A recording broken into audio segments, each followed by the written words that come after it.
ያው ቤተሰብ ጋርም የምታገኘው ፍቅር የለም። አጋንንቶቹ ከጓደኞች መካከል ይሰውሩኛል።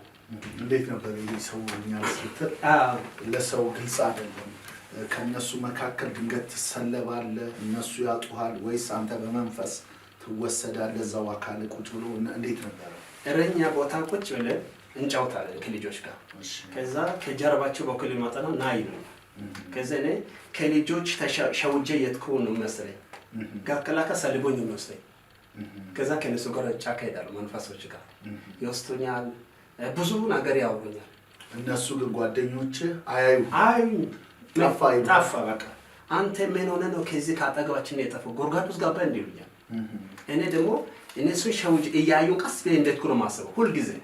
ከዛ የወስደኝና ባህር ውስጥ ወንዝ ዳር ምናምን ከነሱ ጋር ውላለሁ፣ ተመልሼ እመጣለሁ። ሲመጣ ግን ኖርማል አይደለም። ከዛ በኋላ ቅድም ከኔ ጋር የነበሩ ሁለት ልጆች ይደበደባሉ፣ ይፈናከታሉ። ከኔ በላይ ትላልቆች ናቸው።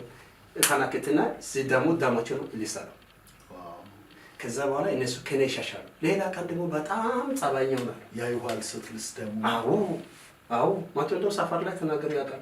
ደማችን እኮ ጠጣ ይሉኛል። እኔ ደግሞ እንዴት ኋላ ነው ማስተውለው፣ ደም እንደጠጣ አላውቅም። እንደዚህ ያለው ትምህርት ቤት እንኳን ሲሄድ ወይም መቀደም አለብኝ ወይም ወደ ኋላ መቅረት አለብኝ። አብራቸው አልሄድም። አብራቸው ከትኩ በመሀላቸው ላይ ጠፋለሁ በድንገት። አንተ ደብተርን አሻክማቸው ተሻክሙ ብዬ እኔ የለውም